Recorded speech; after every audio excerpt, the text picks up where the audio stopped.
Dear student, we are discussing about the topic environmental pollution. It is the topic of ecology. In the environmental pollution, we already discussed about the definition of the environment and definition of the pollution and the type of pollutant in the previous classes. The type of pollutant we already discussed that non-degradable and degradable pollutant. After it we discuss about the type of pollution, air pollution, water pollution, soil pollution, noise pollution, in which we already discussed about the air pollution. Today we are going to discuss about the next pollution, water pollution. So simply we can say that when the water is spoiled by different chemical wastage, pollutant substances, then this is called the water pollution. इसमें देखो ये simply एक example के through भी बताया गया है। एक सिंपल एग्जांपल भी इसमें बताया गया है कि जब अपन एक चाय का कप होता है किसी रिवर के अंदर डालते हैं तो इमीडिएटली वो डिस्पेयर हो जाता है, और जब अपन लार्ज क्वांटिटी के अंदर यदि उसकी मात्रा को डाल देते हैं, है ना, तो वो उसमें लंबे टाइम तक रिटेन रहता है। मतलब हाई क्वांटिटी में यदि कोई वाटर जो सोर्स है उसके अंदर कम मात्रा में हो तो चलेगा वो, लेकिन ज़्यादा मात्रा में अपन और कंटिन्यूसली अपन डालते रहें तो वो उसके द्वारा स्टैंड हो जाएगा, उसमें कलर दिखने लग जाएगा ना, ब्लैक हो जाएगा। तो इस प्रकार से ये बता रहा है। इसके बाद ये बता रहे प्योर वाटर होता है, उसके गुण क्या होते हैं, what is the qualities of the pure water.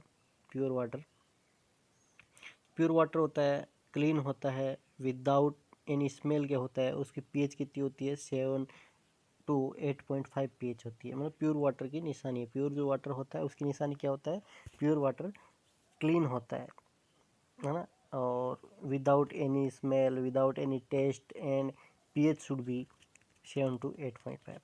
अब sources and type of water pollutant. Water pollution के जो हैं सोर्सेज क्या है, वाटर पोल्यूशन कैसे होता है, किस प्रकार से क्या क्या चीज़ें उसमें आके ऐड हो जाती है तो वाटर पोल्यूशन हो जाता है। सिंपली अपन कहें तो सबसे सीवेज एंड डोमेस्टिक वेस्ट, सही बात है। तो सीवेज ट्रीटमेंट जो प्लांट अपने होते नहीं है, अपन क्या कहते हैं जो सिविलाइजेशन हो रहा है ना, बहुत ज़्यादा लोग शहरीकरण हो रहा है, अर्बनाइजेशन हो रहा है इसमें, है ना, तो उसमें जो गवर्नमेंट पॉलिसी है उसमें है ही नहीं कि उसमें कोई अच्छी सीवलाइट डाल के फिर उसमें सीवरेज ट्रीटमेंट दिया जाता है। उस वेस्ट होता है जो सीवेज का जो वेस्ट होता है डायरेक्टली जो रिवर्स होते हैं, जो वाटर सोर्स है, जो उसमें ऐड कर दिया जाता है ना, ड्रेन कर दिया जाता है। जिससे क्या होता है वो पोल्यूटेंट हो जाता है, वाटर पोल्यूशन के कारण होता है, उससे different type of disease develop हो जाती है। इसी प्रकार से डोमेस्टिक वेस्ट है, डोमेस्टिक वेस्ट का भी कोई प्रॉपर उसका कोई तरीका नहीं है ना, डिस्पोज करने का। उसको भी क्या होता है वाटर जो रिसोर्सेज उसमें डाल दिया जाता है। फिर इंडस्ट्रियल वेस्टेज है, नेक्स्ट आता है इंडस्ट्रियल वेस्टेज। तो इंडस्ट्रियल वेस्टेज के अंदर क्या होता है आपको पता है, जितनी ज़्यादा पॉपुलेशन बढ़ रही है, पॉपुलेशन इंक्रीज हो रही है ना, और जितनी ज़्यादा इंडस्ट्री डेवलप हो रही है, मॉडर्नाइजेशन हो रहा है ना, इकोनॉमिक ग्रोथ करी है, लेकिन उसके साथ साथ में क्या होता है, तो इंडस्ट्री होती है, तो इंडस्ट्री के अंदर भी जो वेस्ट प्रोडक्ट होते हैं directly drain into the water resources. It may be ocean, it may be river, it may be streams, it may be Pond's.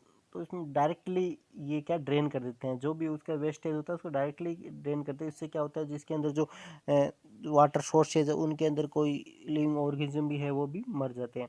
उसके बाद आता है पेस्टिसाइड। आपको पता ही है पेस्टिसाइड का बहुत ज़्यादा यूज़ हो रहा है, पेस्टिसाइड। उसके बाद बात करते हैं पेस्टिसाइड की। तो पेस्टिसाइड का पता ही है, टेक्सटाइल जो इम्पैक्ट्स है बाई पेस्टिसाइड कर क्या होता है कि जो वो पेस्ट को किल करने के लिए, है ना, जो फार्मर इंडस्ट्री है, फार्मर है, क्रॉप के लिए क्या वो पेस्टिसाइड बहुत ज़्यादा यूज करते हैं। तो जो पेस्टिसाइड का स्प्रे करते हैं तो वो जब रेन होती है तो रेन के साथ रेन ऑफ होके वाश होके ये क्या होता है जो वाटर रिसोर्स उनमें आ जाता है, उनमें आता है, तो जो उनके जो ऑर्गेनिज्म होते हैं, एक्वाटिक एनिमल्स होते हैं, एक्वाटिक ऑर्गेनिज्म होते हैं वो किल हो जाते हैं। इस प्रकार से पोल्यूशन से इसका भी नुकसान होता है।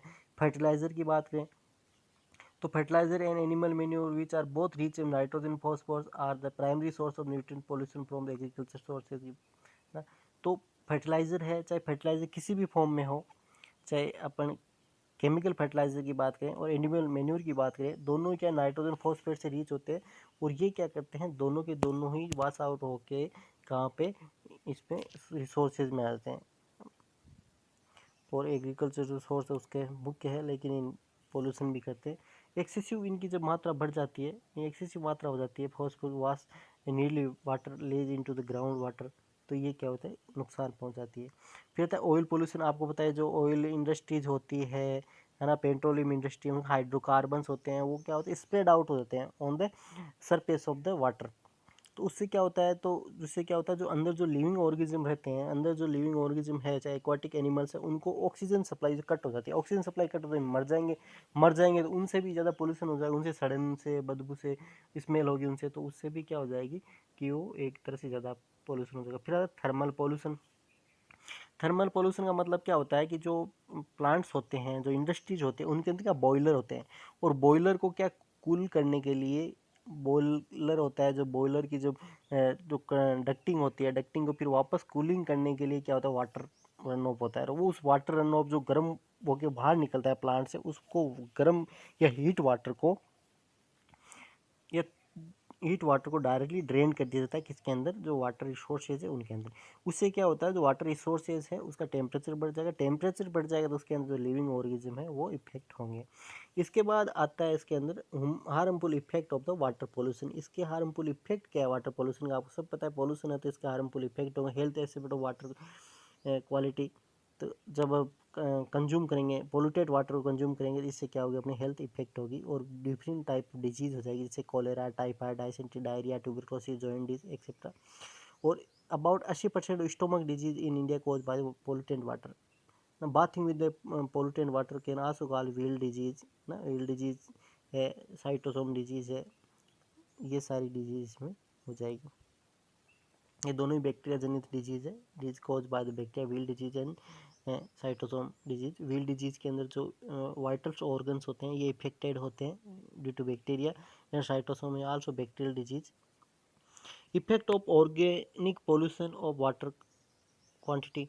Organic material can be broken down and decomposed by the microbial and other biological activity in biodegradation। मतलब क्या होता है, यदि कोई रिसोर्सेज है, वाटर रिसोर्सेज, उसके अंदर ऑर्गेनिक मैटर है, तो उसको क्या होते हैं, जो डिकम्पोजर होते हैं, माइक्रो ऑर्गेनिज्म होते हैं, वो उसको क्या करते हैं, बायोडिग्रेड कर देते हैं, ब्रेकन डाउन कर देते हैं उसको, है ना, सिंपल कंपाउंड्स के अंदर, इसको बायोडिग्रेडेशन बोलते हैं।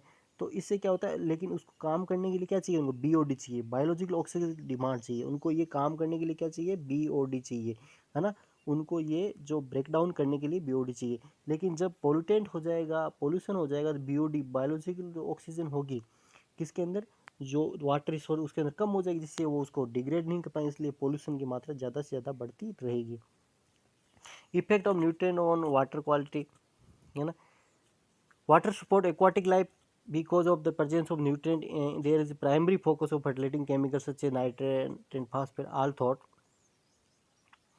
these are important of plant growth। क्या होता है कि यदि वाटर पोल्यूशन है, एक्वाटिक लाइफ की बात करें, तो यदि वाटर पोल्यूशन है और जैसे फर्टिलाइज़र की बात करें, केमिकल जैसे नाइट्रेट और जो फॉस्फेट है, दोनों ही क्या है, केमिकल फर्टिलाइज़र है, और जब इनकी मात्रा जब ज़्यादा बढ़ जाती है तो वाटर के अंदर क्या होती है कि जो वाटर के अंदर जो एल्गी है, जो माइक्रो और मैक्रो ऑर्गेनिज्म है ना, माइक्रो एल्गी है और मैक्रोइज्म जो अदर जो प्लांट्स वगैरह है, इनकी क्या हो जाती है, ग्रोथ बहुत ज़्यादा हो जाती है, इनकी ग्रोथ क्या हो जाती है, बहुत ज़्यादा होती है, एनवायरनमेंट डैमेज करती है, फिर ग्रोथ बहुत ज़्यादा, मतलब पूरे पे एल्गी फैल जाएगी, पूरे पे और जो प्लांट है वो फैल जाएंगे, इससे क्या है, दूसरे जीव होंगे उनको ऑक्सीजन नहीं मिलेगी, वो मर जाएंगे।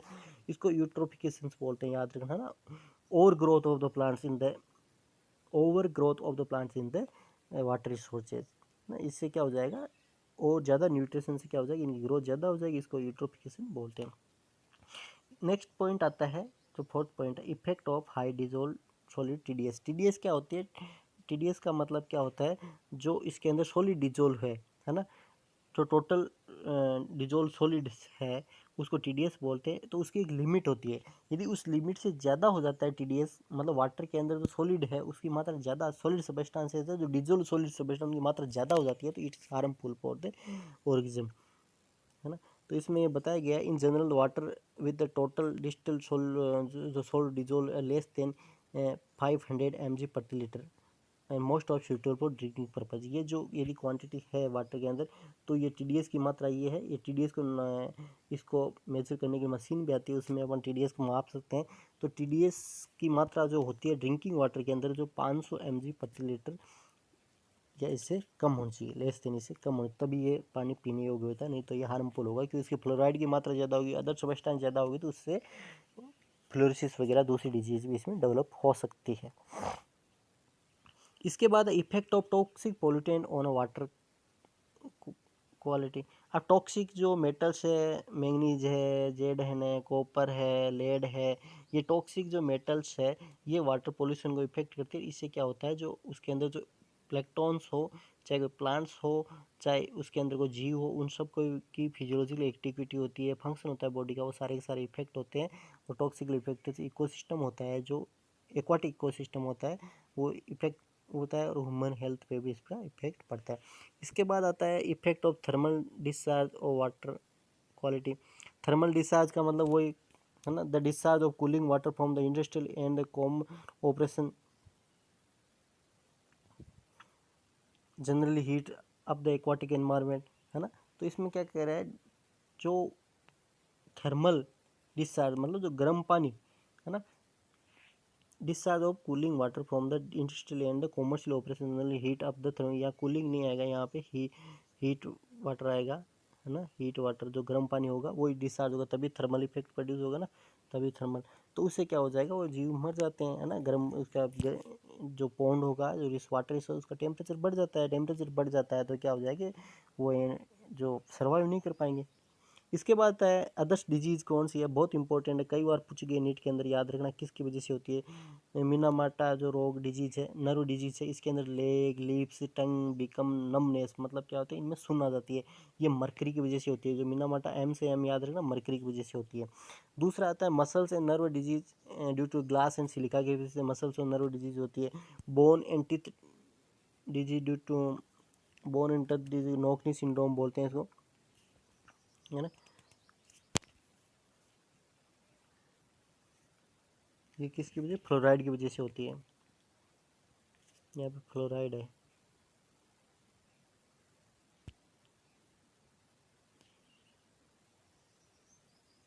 फ्लोराइड की वजह से होती है ना।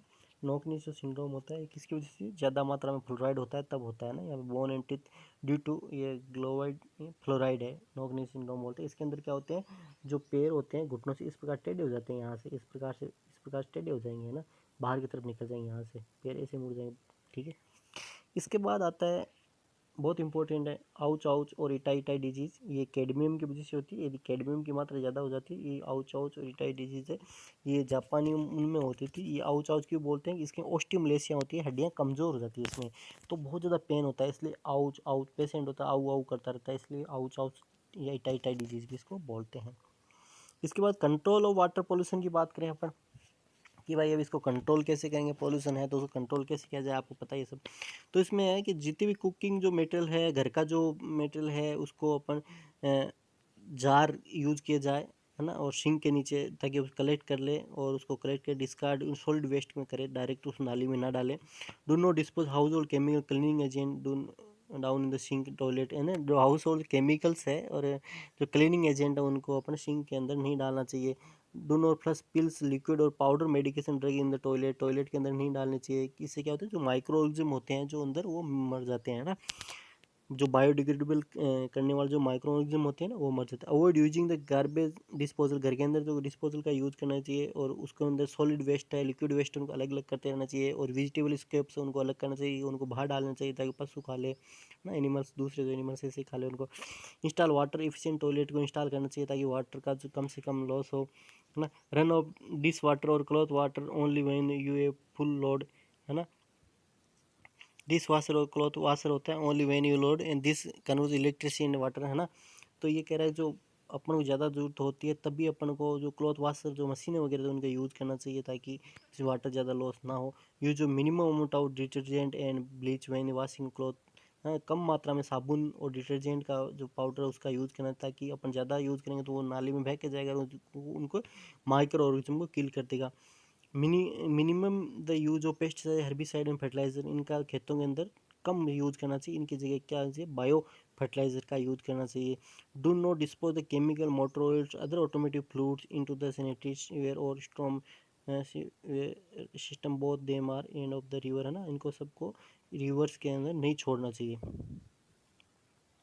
अब नेक्स्ट जो पोल्यूशन आता है वो आता है साउंड और नॉइस पोल्यूशन। आप जानते हो noise pollution take place when there is excessive amount of noise और an unpleasant sound that cause temporary disruption in the natural plans. This is called the noise pollution। मतलब क्या होता है, जो अनप्लेजेंट साउंड होती है, ज़्यादा पीक की साउंड होती है ना, ज़्यादा पीच की साउंड होती है, जो अनप्लीजेंट होती है, एक्सेसिव अमाउंट में होती है और लॉन्ग टाइम पे होती है और टेम्परेरी डिस्टर्बन करती है नेचुरल बैलेंस को, उसको क्या बोलते हैं अपन, साउंड और नॉइस पोल्यूशन बोलते हैं। नॉइस पोल्यूशन को डेसिबल के अंदर मापते हैं। सिंपल सी बात है, किसके अंदर, डेसिबल के अंदर नापते हैं अपन। इसकी यूनिट क्या होती है, डीबी, डेसिबल के अंदर मापते हैं। इसके बाद आता है जो noise, different sound and there frequency है कितनी है। जो लिसनिंग की जो अपन सुनते हैं वो 15 डेसिबल है, 15 डेसिबल है। उसके बाद साइलेंट जो जोन होता है, जैसे हॉस्पिटल वगैरह एरिया, वहाँ पर जो अलाउड साउंड होती है, वो 30 डेसिबल की होती है। नॉर्मल जो अपन कन्वर्जेशंस करते हैं वो 60 डेसिबल्स की होती है। नेशनल हाईवे के अंदर जो गाड़ियाँ आती जाती रहती है, व्हीकल्स की जो आवाज़ है 60 से 80 डेसिबल्स होती है। और चिल्लाने की जो होती है 90 डेसिबल्स होती है। मशीनरी फैक्ट्री के अंदर 110 डेसिबल्स होता है। म्यूजिक डीजे का 30 होता है। इसके बाद जेट प्लेन का जो नॉइस होता है 150 डेसिबल्स होता है। रॉकेट का इंजन का 180 डेसिबल्स होता है। इसके बाद सोर्स ऑफ नॉइस पोल्यूशन की बात करते हैं कि नॉइस पोल्यूशन किस किस वजह से हो सकता है। आप तो इंडस्ट्रियलाइजेशन आपको पता ही है, जितनी ज़्यादा पॉपुलेशन बढ़ रही है, जितना ज़्यादा इकोनॉमिक ग्रोथ कर रही है, जितनी ज़्यादा सिविलाइजेशन हो रहा है, तो उतनी ज़्यादा इंडस्ट्रियलाइजेशन भी हो रहा है ना। उसमें क्या होता है, बिग मशीन्स होती है। बिग मशीन्स कौन कौन सी, कंप्रेसर होता है, जनरेटर होता है, एग्जॉस्ट फैन होता है, ग्राइंडिंग मिल्स होती है, आल्सो प्रोड्यूस बिग नॉइस, है ना। ये बहुत ज़्यादा नॉइस प्रोड्यूस करती है। पूर अर्बन प्लानिंग, अब क्या होता है, पूर अर्बन प्लानिंग का क्या मतलब होता है, बड़े बड़े जो डेवलपिंग कंट्रीज है, poor urban planning so also play vital roles. Congested house होते हैं, लार्ज फैमिली रहती है, लार्ज उनमें फैसिलिटी होती है, तो स्पेस कम होता है। और वो क्या करते हैं, पार्किंग वगैरह के लिए सब फाइट करते रहते हैं। इसलिए क्या होता है, वहाँ पर भी क्या होता है, नॉइस पोल्यूशन होता रहता है। सोशल इवेंट्स है, अपन बात करें जो पार्टीज, पब, डिस्को प्लेस है, वर्कशिप होते हैं, जहाँ पर भी होते हैं, जहाँ पर अपन क्या करते हैं, नॉइस प्रोड्यूस करते हैं, है ना। तो इस प्रकार से ट्रांसपोर्टेशन आपको पता है, जो हाईवे वगैरह होती है, रोड होती है, उस पर एनी टाइम ट्रांसपोर्टेशन जो चलता रहता है, उसके वजह से क्या होता है, नॉइस प्रोड्यूस होता है। कंस्ट्रक्शन एक्टिविटी, जो कंस्ट्रक्शन साइट्स होती है, वहाँ पर आपको पता है जो वहाँ पर जो मशीनरी होती है वो हाई अमाउंट में नॉइस प्रोड्यूस करती है। वो भी क्या करती है, जो वो नॉइस का कारण है, सोर्स ऑफ नॉइस पोल्यूशन। इसके बाद हाउस होल्ड जो गैजेट्स जैसे टीवी है, मोबाइल है, मिक्सर है, प्रेशर कुकर है, वैक्यूम क्लीनर है, वॉशिंग मशीन है, ड्राई कूलर है, एयर कंडीशनर है, minor contribute the amount of noise in the produce but effect quantity of life on neighbouring in the bad way, है ना। तो ये क्या होते हैं, जो अपने पड़ोसी होते हैं उनको भी अपनी वजह से दिक्कत हो सकती है, इनको ज़्यादा तेज़ आवाज़ में बजाएंगे। इसके बाद था इफेक्ट ऑफ नॉइस पोल्यूशन। इससे क्या है, हियरिंग प्रॉब्लम हो जाएगी, सही बात है। ये टेम्परेरी और परमानेंट दोनों तरफ की हियरिंग प्रॉब्लम हो सकती है, आपको पता है।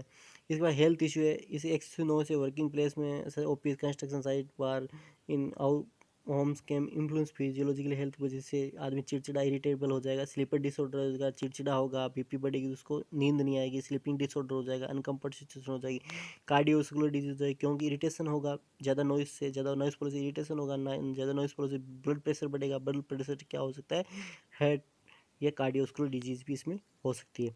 इसके बाद ट्रबल कम्युनिकेटिंग, यदि ज़्यादा डेसिबल की साउंड होगी, ज़्यादा नॉइस होगा, तो वहाँ पर आपस में कम्युनिकेशन नहीं होगा। इफेक्ट ऑन वाइल्ड लाइफ, है ना। वाइल्ड लाइफ भी क्या होती है, वाइल्ड लाइफ पीसफुल जो इन्वायरमेंट रहते हैं, ज़्यादा नॉइस से क्या हो जाएंगे, उनमें भी दिक्कत हो जाएगी। कंट्रोल ऑफ नॉइस पोल्यूशन की बात करें अपन, stay avoid from the noise area, create awareness, है ना, लोगों को भी जागरूकता फैलाए और वहाँ से दूर रहे। Follow the limit of noise level, एक लिमिट होनी चाहिए, जैसे हॉस्पिटल एरिया, स्कूलिंग एरिया, तो वहाँ पे लिमिट होती है, तो लिमिट के अंदर नॉइस का फॉलो करना चाहिए। Control noise level near sensitive area, go green bye planting tree, ज़्यादा से ज़्यादा प्लांट लगाना चाहिए, ताकि ये क्या करें, नॉइस से साउंड को एब्जॉर्ब कर लेते हैं। Appliance at home and office replace the make noise, है ना। यदि अप्लायंस और जो है घर के अंदर जैसे कोई साधन है जो ज़्यादा नॉइज़ करते हैं उनको रिप्लेस कर देना चाहिए। Shut the door when the using noisy machine, जब घर में ऐसी कोई मशीन चला रहे हो ज़्यादा नॉइज़ करो तो दरवाज़ा बंद करो ताकि दूसरे को प्रॉब्लम ना हो। ईयर प्लग्स यूज़ करने चाहिए, जो इंडस्ट्री वगैरह में जो वर्कर्स हैं उनको ईयर प्लग्स भी वो यूज़ कर सकते हैं। इसके बाद reduce the volume of loud speaker, lace use the generator vehicles, इनका कम से कम यूज़ करना चाहिए। इसके बाद सॉइल पोल्यूशन की बात करते हैं। नेक्स्ट जो पोल्यूशन आता है वो सॉइल पोल्यूशन आता है। Soil pollution defines the presence of the toxic chemical in a soil in high concentration to pose the risk of human health, animal and plant health और द इकोसिस्टम। मीन्स क्या है, जब soil के अंदर जो high concentration के अंदर जो पोल्यूटेंट है या कॉन्टामिनेट्स है ज़्यादा मात्रा में पाए जाते हैं, वो क्या करते हैं इकोसिस्टम को इफेक्ट करते हैं। इसको क्या बोलते हैं, सोइल पोल्यूशन बोलते हैं। Source of the soil pollution की बात करें तो पहला आता है डोमेस्टिक वेस्ट। आपको पता ही है डोमेस्टिक के अंदर जितना भी अपना जो गार्बेज वगैरह होता है, जैसे house hold garbage included, food scrap होता है, ओल्ड न्यूज़पेपर होते हैं, वेराइटी ऑफ प्लास्टिक आइटम होते हैं, बॉटल्स होती है, डिस्कार्ड पेपर्स होते हैं, वुड्स होते हैं, ट्रिमिंग होती है, ग्लासेस होते हैं, कैंस होती है, और old appliance, tyre, warm out furniture, broken toy, जितने भी होते हैं जो अपन क्या करते हैं उनको सोइल के अंदर डिस्कार्ड कर देते हैं। तो उससे क्या होता है कि वहाँ पे पोल्यूशन हो जाता है ना। तो वे अपन बात है total quantity of solid waste in large and increasing in the United State की हम बात करें तो एवरेज 1.2 kg पर पर्सन वहाँ पर ये पर डे इतना प्रोड्यूस करता है। 1920 की बात है। इसके बाद 2.3 kg इन 1970 एंड 3.6 kg इन 1980 यानी मोर देन 4.5 kg अभी की बात करें तो ये 4.5 kg पर डे पर पर्सन हो गया होगा। मतलब पर पर्सन एक आदमी इतना कचरा फैलाता है प्रतिदिन। तो इस प्रकार से क्या हो जाता है, इतने लोग ये फैलाते हैं तो उससे क्या होते हैं डायरेक्ट डिस्कार्ड किस में करते हैं, सोइल में करते हैं। उससे क्या होता है सोइल की जो फर्टिलिटी होती है, नेचुरलिटी होती है, वो इफेक्ट होती है। इसके बाद इंडस्ट्रियल वेस्ट की बात करें तो industrial solid is the major source of soil pollution by toxics. Industrial waste mainly discharge from the coal mineral mining industry, metal processing industry, engineering industry. They contain toxic metals such as lead, copper, chemical having acid and responsible soil पर। तो ये क्या होता है जो industries होती है इनकी, ये क्या करते हैं इन सबस्टांस को डायरेक्टली डिस्पोज कर देती है कहाँ पे, सोइल के अंदर।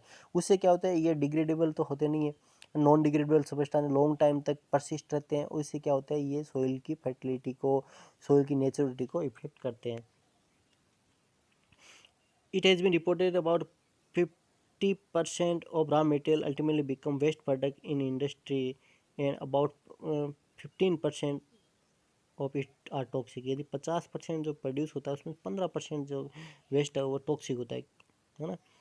इस प्रकार से तो ये पोल्यूशन सॉइल पोल्यूशन काम करता है। उसके बाद एग्रीकल्चर वेस्ट की बात करें, एग्रीकल्चर जो है पोल्यूट द सॉइल पार्टिकल से। एग्रीकल्चर पार्टिकल जो वेस्ट बच जाता है वो कई बार पोल्यूशन करता है। इसमें दो प्रकार के होते हैं, याद रखना।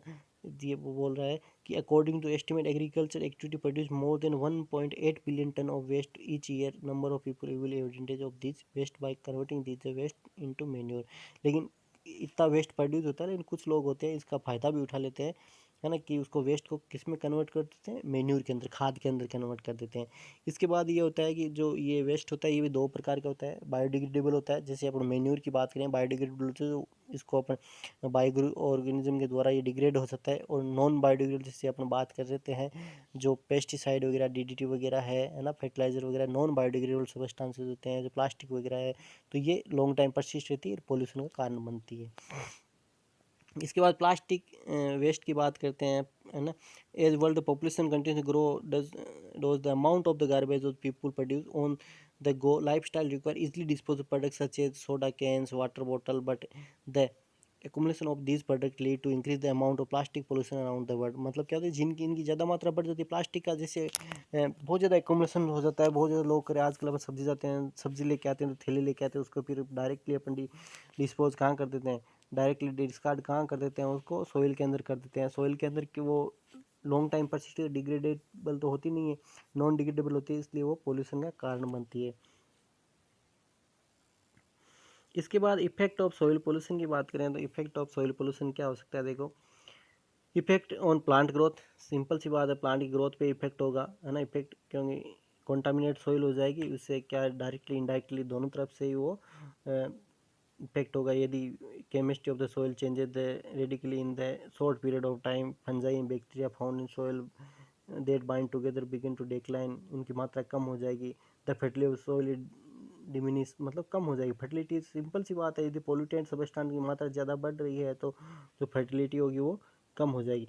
इसके बाद डिक्रीज द सॉइल फर्टिलिटी, ठीक है, ग्रोथ प्लांट की, अब फर्टिलिटी कम हुई तो ग्रोथ प्लांट की ग्रोथ कम हो जाएगी। इसके बाद दूसरा वो वापस वही बता रहा है कि जो टॉक्सिक केमिकल्स है उससे क्या हो जाएगी, फर्टिलिटी बढ़ जाती है ना।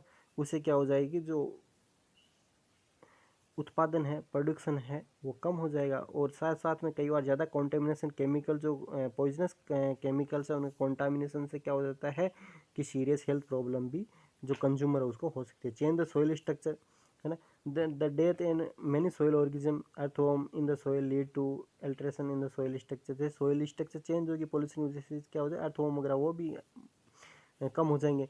तो इससे क्या हो जाएगी, उसकी जो फर्टिलिटी है और सॉइल स्ट्रक्चर वो चेंज हो जाएगी। ड्यू टू डस्ट, डस्ट वगैरह है तो इससे डायरेक्टली, यदि पोल्यूटेंट डस्ट है तो उससे क्या डायरेक्ट एलर्जी, अस्थमा, इंट्राइटिस, अर्थराइटिस, और का डोमेस्टिक डस्ट में का also cause the TB, TB भी हो सकती है। इसके बाद ये तो डायरेक्ट इफेक्ट है। इसके बाद इनडायरेक्ट इफेक्ट की बात करें अपन सॉइल के पोल्यूशन के, तो इनडायरेक्ट इफेक्ट क्या हो जाएगी, आपके effect on health, human health के अंदर पता है, crop and plant grow in the pollutant soil, much pollutant and these on to at the explain a sudden surge in the small and terminal illness. Long term exposure to the soil can affect the genetic makeup of the body, causing congenital illness, chronic health disease cannot be cured easily, है ना। तो livestock consider the extent cause the food poisoning and long period of time. The soil pollution can even lead to widespread families if the plant are unable to grow in it. तो simply बता रहे, health problem हो जाएगी क्या, यदि pollutant जो soil है उसके अंदर कोई अपन कोई प्लांटेशन करते भी हैं, कोई वेजिटेबल्स भी ग्रो करवाते हैं, तो उसमें क्या हो जाएगी, वो पोल्यूटेंट सब्सटेंसेस तो उसके अंदर आ जाएंगे, और उससे क्या आप कंज्यूम करेंगे तो उसमें अपने बॉडी के अंदर ही इंटर कर जाएगी, उससे सीरियस हेल्थ प्रॉब्लम हो जाएगी। साथ साथ लिव स्टॉक होते हैं जो यूज़ करते हैं उसको, प्लांटेशन वगैरह को, लाइफ स्टॉक होंगे ना, जो पशुधन होगा वो भी इसको करेगा तो उनसे फूड पॉइजनिंग हो जाएगी। इसके बाद आता है कंट्रोल ऑफ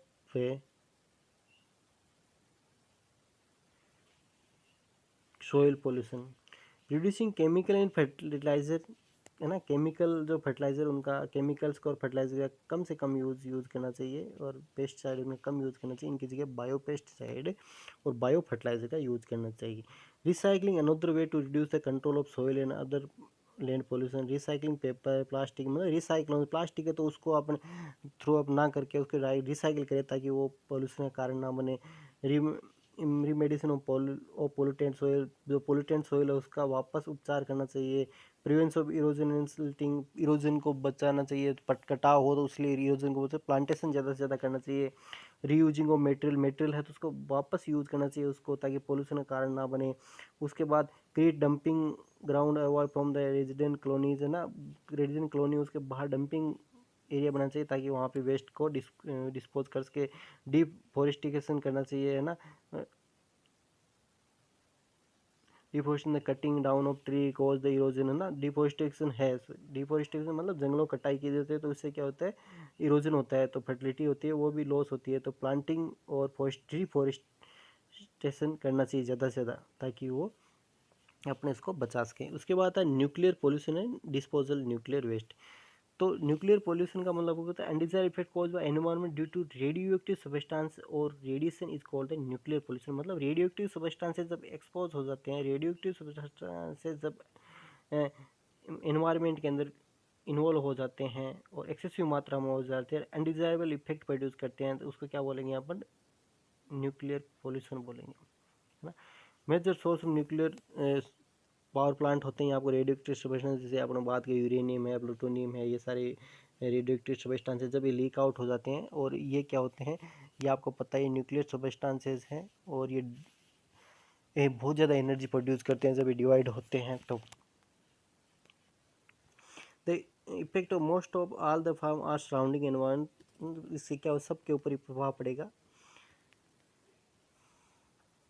तो अपन बात करते हैं कि जितने भी जो डेवलपिंग कंट्री है, जैसे हम अमेरिका की बात कर लें, चाहे रशिया की बात कर लें, चाहे जर्मनी की बात कर लें, इनके अंदर सभी के अंदर क्या होता है, जो ये all the develop the atomic bomb, as the weapons, है ना, for the better nuclear weapons, है ना, तो event the better nuclear weapons इसमें टेस्टिंग चल रही है। तो explosion cause the release of 15 to 20 radio active material into the stratosphere, है ना। क्या कह रहा है कि इसके अंदर एक जो एटॉमिक जो वेपन्स है, यदि उसकी टेस्टिंग होती है, उसका एक्सप्लोजन होता है, तो उससे 15 से 20% जो रेडिएटिव मटेरियल है वो रिलीज होता है स्ट्रेटोस्फीयर के अंदर। इसके बाद है effect of ionisation radiation.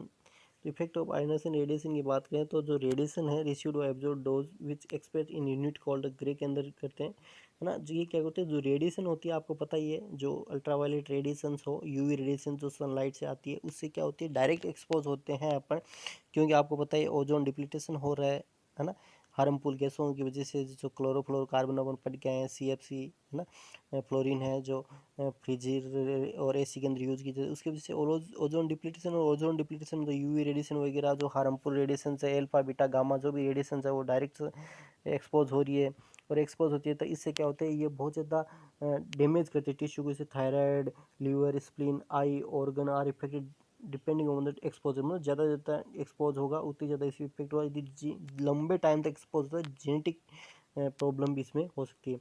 If the radiation dose is low, it is delivered over long period. यदि कम है, लॉन्ग पीरियड तक यदि कम है मात्रा और लंबे टाइम टाइम तक एक्सपोज होती है, उससे कैंसर भी हो सकता है। Ionization radiation risk for children and adult as they significantly more sensitive to the radiation expose than adults, है ना।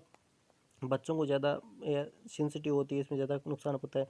Epidemiological study population expose the radiation such as atomic bomb survive और radiotherapy patient so a significant increase of risk of cancer. इसी cancer जो epidemiological study है, मतलब जो रोगों का अध्ययन करते हैं, जो डिजीज़ का स्टडी करते हैं, उन्होंने ये पता किया है कि जो एटॉमिक बम से जो रेडिएशंस निकलती है उससे क्या होता है, कैंसर के चांस होते हैं। Parental exposure to ionising radiation में इंड्यूस द ब्रेन डैमेज भी हो सकता है। इसके बाद आता है disposal of the nuclear waste. ये बहुत ही अच्छा सब इम्पोर्टेंट पॉइंट है कि इसको स्टोर कैसे किया जाए। तो इसके लिए क्या होता है, जो लो लेवल रेडियोएक्टिव वेस्ट है सच एज कंटामिनेटेड ग्लव्स है can be disposal into landfill site, मतलब जो है वहाँ पे गड्ढा खोर के दबा दो। हाई लेवल वेस्ट है जैसे dangerous radioactive more difficult to dispose है, it can be reprocessed extract nuclear fuel and in case in glass and lift in underground. ये कह रहा है कि जब ज़्यादा जो डेंजरस रेडियोएक्टिव सब्सटेंसेस है जो रॉ मेटेरियल के रूप में यूज किए जाते हैं, उनको डिफिकल्ट है डिस्पोज करना, तो उनको क्या करें, या तो ज़्यादा से ज़्यादा हो सके कि उनके री यूज कर ले उनको, या उनसे एक्सट्रैक्ट निकाल लें, है ना। और इन केस ऑफ ग्लास वगैरह जो है, ये जो आइटम्स यूज किए जाते हैं उनको क्या होते हैं, अपन अंडरग्राउंड उनको बरीड कर सकते हैं। अब स्टोरेज की बात करते हैं। Over time the radioactive of nuclear material dose decay. मतलब क्या होता है, जो रेडियोएक्टिव सब्सटेंसेस है, जिससे समय गुजरता है उनका जो टाइम होता है वो से होता रहता है, मतलब ये खत्म होते रहते हैं। So storing the material until it is no longer radioactive is another way deal with proper nuclear waste disposal. तो ये जहाँ तक ये पूरा ख़त्म नहीं हो, है ना, किसी की भी आपको पता है लाइफ होती है, और वो लाइफ जो उसको आधा करने में समय लगता है उसको हाफ लाइफ बोलते हैं। कोई भी सब्सटेंसेस है become half the time spend, that is called the half life. तो ये क्या होता है, धीरे धीरे डिक्के होते रहते हैं, और जहाँ तक डिक्के होते हैं तब तक इनको स्टोर करके रखने की जरूरत होती है ना, ढंग से डिस्पोज करने की या स्टोर करने की, डिस्पोजल करने की जरूरत होती है। This process called the radioactive decay depend on the amount of material and the radioactivity. मतलब ये किस पे निर्भर करती है, कितने टाइम तक उसको अपन डिस्पोजल करना है, कितने टाइम तक उसको स्टोर करके रखा ताकि वो डिस्पोज हो जाए, कितने टाइम तक उसको दबा के रखें, ये इस पर निर्भर करती है उसकी रेडियोएक्टिविटी लेवल कितनी है। Therefore, storage of typically only done with radioactive waste that is the shorter half life। जो short half life के हैं, और the amount of time, short half life क्या होती है, देखो amount of time it take for the material radioactive to be reduced by half, मतलब आधा हो जाता है, उसको हाफ लाइफ बोलते हैं। तो जो शॉर्ट हाफ लाइफ के हैं उनको अपन डिस्पोज कर सकते हैं। Slow burial, high radioactive material is hard to bury, but it come melt. Telling these remain can often be buried in special crafted spot nearby the mill stump। मतलब इसे buried मतलब उनको दबा देना, ऐसी जगह स्पेशली तरीके से उनको दबाना चाहिए, तो जो मिल्स है उसके पास में ही, है ना। Deep burial, while shallow burial can be done with low level waste है, most common way to disposal high level waste deep in burial pits, मतलब डीप गहरे गड्ढे में दबा देना है ना उनको। स्लो में जो कम रेडियोएक्टिव वाले हैं और ज़्यादा रेडियोएक्टिव सब्सटेंसेस को गहरे में दबा देंगे। In water a nuclear site common way of storing material in water, nuclear जो सब्सटेंस ज़्यादातर उनको वाटर के अंदर स्टोर कर दिया जाता है। Nearly all of this site have the special pond और have special pool constructed which is place that they can be storage pool that have already been used for process of generating power, है ना। तो इनके लिए क्या special जो pond होते हैं, पुल होते हैं, उनके अंदर कंस्ट्रक्ट किए होते हैं, उनके अंदर इनको भी अपन स्टोर कर सकते हैं। रिसाइकलिंग, ये सबसे अच्छा तरीका है कि most of the radioactive material है उनको अपन जो वापस रिसाइकिल कर ले, है ना, इस प्रकार से। The ocean a very small amount of liquid waste that common when the waste is reprocessed to extract usable element to release into the ocean. This process highly control the radiation level are deemed to be so low that they are unconstitutional. The very small amount of liquid waste that are common when waste is reprocessed to extract an usable element in release into the ocean, मतलब जो कम मात्रा के जो radioactive वाले substance है, कम मात्रा के liquid है, उनको अपना ओशियन के अंदर रिलीज कर सकते हैं। दिस प्रोसेस हाईली कंट्रोल होती है, रेडियोएक्टिव से कंट्रोल हो जाती है। Well the these are common use way to store the dispose nuclear waste, they have been some proposal for alternate method. Some of these alternate method वो कौन कौन से हैं देखो। स्पेस डिस्पोजल, है ना, space expense related to this, ये बहुत ही महंगा होता है, और probability when compare with the positive effect, है ना, और इसका कोई अभी तक कोई पॉजिटिव इफेक्ट नहीं है। इसका सी बीड डिस्पोजल, है ना, sea bed disposal another disposal way to embedded waste, मतलब क्या होता है समुद्र के जो तल है उसके अंदर अपन गड्ढा खोद के उसके अंदर दबा दे ताकि ऊपर पानी आ जाएगा, उसको सी बेड बोलते हैं, है ना। तो इसे power decide that the risk was far greater than the benefit, इसके रिस्क ज़्यादा है ना, ये अध्ययन से पता है। Long term above ground storage bunker, है ना, तो इसमें क्या होता है कि जो कुछ जो पावर प्लांट्स हैं उनके अंदर क्या होते हैं कि जो ग्राउंड स्टोरेज बंकर्स होते हैं उनके अंदर वो स्टोर करके इसको रखते हैं, एक तरीका है। तो इसके जब तक उसका डीके ना हो, है ना, उसका से नहीं हो, तो ये these are the most important type of the pollution in which we study. Dear student, ये अपना जो पोल्यूशन वाला टॉपिक है ये आज कंप्लीट हो गया है। इसके बाद अपन जो नेक्स्ट टॉपिक बात करेंगे वो ग्लोबल एनवायरमेंटल चेंजेस की करेंगे। तो आप इसको ध्यान से समय का सदुपयोग करते हुए आप अच्छे से पढ़ लेना, इसको तैयार कर लेना। ठीक है, थैंक्स फॉर वॉचिंग।